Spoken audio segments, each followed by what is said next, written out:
My name is Celine Ward, and I was 19 when the truth in our house cracked open like glass under a hammer.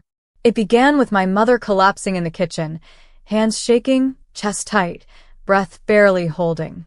The ambulance lights painted the walls red while my father stood there, arms crossed, like he was annoyed by the inconvenience.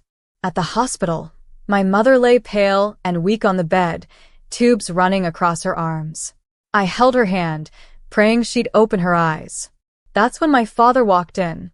Not worried, not guilty, just irritated. He leaned down and whispered, "Nothing's wrong, your mom is just acting. Stop being a clueless kid and go welcome your new mother." My breath stopped. New mother.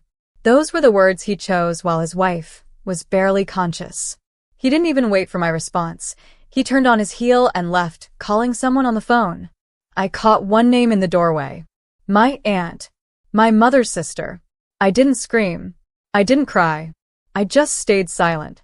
Because silence was the only power I had left. Years later, after destroying our family, he returned, demanding I raise the children he'd had with her. And that was the moment he learned. The quiet ones remember everything. And I was done being silent. My father always mistook my silence for obedience. He didn't realize silence can turn into memory, and memory can sharpen into purpose. When my mother finally woke in the hospital, her voice was barely a whisper. "Celine, don't leave me." I promised her I wouldn't, but she didn't know the storm waiting outside her room. Because in the hallway, my aunt, the woman who used to braid my hair, who laughed with my mom over tea, was leaning against the wall, wearing my mother's scarf. The one mom wore the day she collapsed. My father stood beside her, fixing her collar like she already belonged to him. She smiled at me. "You'll understand when you're older."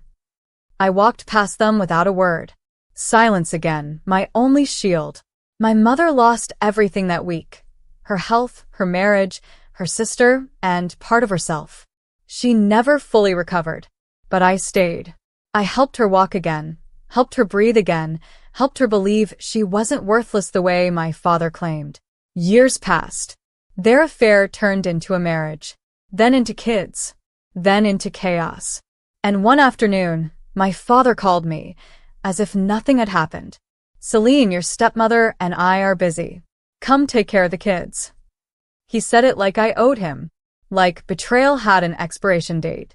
But what he didn't know was that for years, I had been quietly building a future stronger than anything he ever controlled. And now he was finally going to see it. He showed up at my apartment unannounced, the same knock he used when I was a child, the one that used to make me flinch. I opened the door just enough to see his face. Older, tired, but still carrying the same entitlement in his eyes.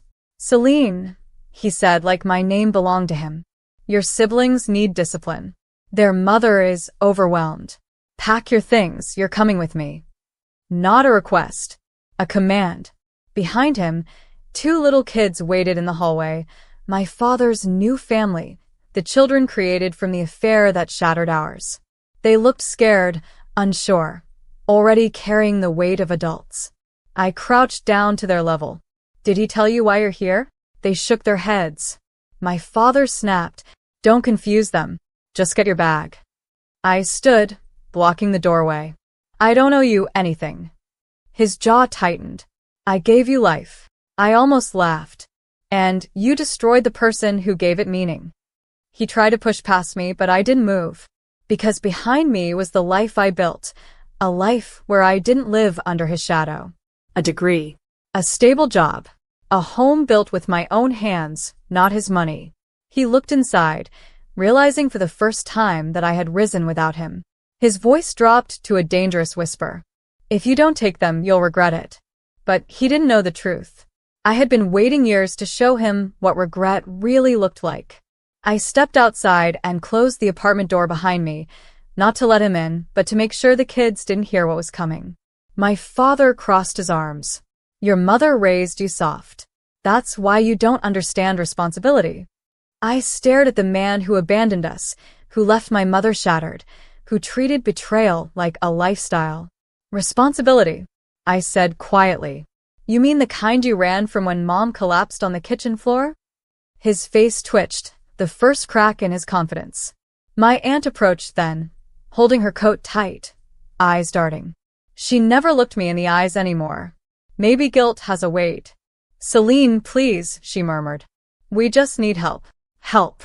From the daughter they threw away.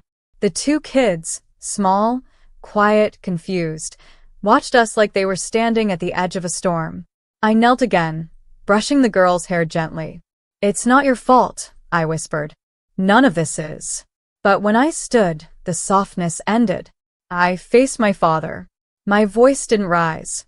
It didn't need to. You chose your family the day you betrayed my mother. Raise them yourself. He stepped closer. You'll come crawling back, Celine. You always do. Not anymore. Because he didn't know the life I'd built, or the power I now held. A power he was about to see in a way he'd never expected. He followed me down the apartment walkway, his footsteps sharp and angry against the concrete. The kids trailed behind him quietly, their small hands gripping each other. My aunt stayed near the car, avoiding my eyes like the truth was too bright to look at. Celine, my father snapped, stop acting high and mighty. You owe this family. I turned slowly. Which family? My voice was soft, but it hit him harder than shouting ever could. The one you built by destroying the first? His jaw clenched. Your mother was weak. She couldn't handle the truth. The truth. That word tasted like poison in my mouth. My mom spent months recovering physically, mentally, emotionally, while he played house with my aunt. I worked nights, cared for her, helped her breathe through panic attacks he caused while he rewrote history to make himself the victim. I took a quiet breath. I don't owe you children, I said. And I don't owe you forgiveness. His voice dropped dangerously. You want to play independent? Fine. But don't forget, I know where you work. I smiled. That was the moment I'd waited for. Because he didn't know that the company I worked for had recently changed ownership. He didn't know the new legal restructuring. He didn't know the new board rules.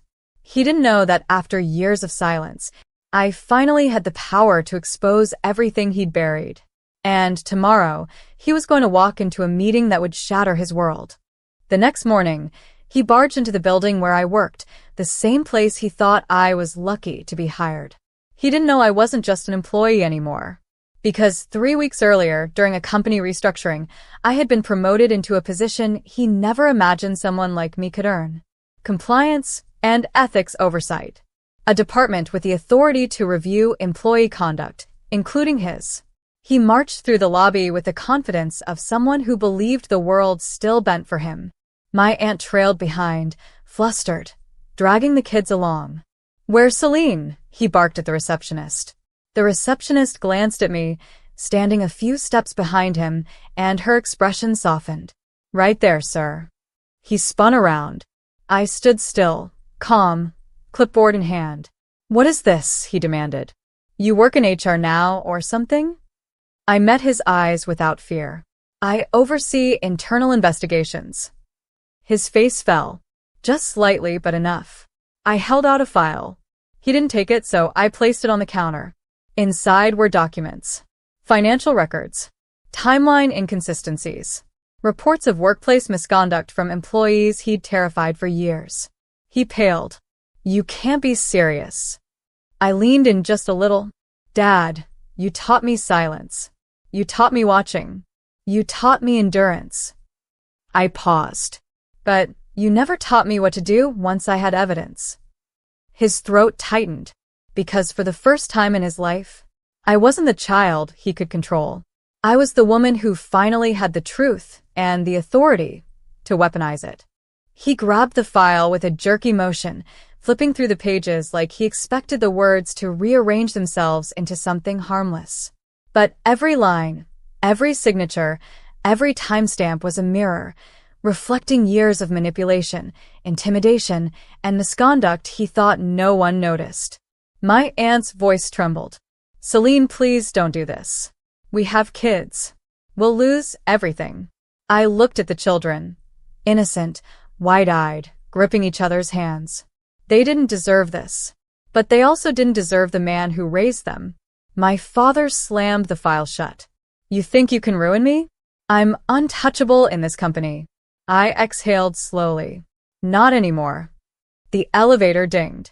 Two executives stepped out, the new CEO and the head of legal. Both walked straight toward me. The CEO nodded. Ms. Ward, we're ready. My father blinked. Ms. Ward.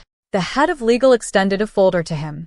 Mr. Ward, you're required in the conference room for a formal inquiry. Effective immediately. My father's jaw dropped. He looked at me, disbelief cracking into fear. You did this, he whispered. No, I corrected softly. You did this. I just stopped covering for you. Security approached. My aunt started crying. My father stepped backward as if the floor was collapsing beneath him. And the truth was, It was. because the next room, the room he was being escorted into, held the final revelation. The one that would end everything. He walked into the conference room like a man marching toward his own verdict. The executives sat in a straight line, folders open, screens glowing with documents he never thought anyone would see again. Security closed the door behind him. My father tried to reclaim his old arrogance. This is unnecessary. I've served this company for years. The CEO folded his hands. And in those years, you forged documents, redirected funds, intimidated staff, and violated ethics protocols repeatedly. My father's face collapsed. The head of legal slid a final document across the table. This file was submitted by Ms. Ward. He turned toward me, disbelief shaking his voice. You turned on your own father?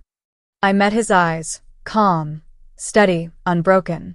You stopped being a father the day you destroyed our family. The door opened again. And my mother stepped inside. Weak but standing. Her hands trembled, yet her eyes were stronger than I'd seen in years. My father froze. You came here? My mother nodded. To witness the truth. The CEO spoke firmly. Effective immediately, you are terminated. A criminal investigation will follow. My father's knees nearly buckled. My aunt broke down completely. The kids clung to each other, silent witnesses to the fall of the man who pretended to lead them. I walked forward, placing the final file in front of him, the one detailing every lie he told about my mother. This is my revenge, I whispered. Not cruelty. Accountability. He looked shattered. I took my mother's hand. As we walked out together, I finally felt the weight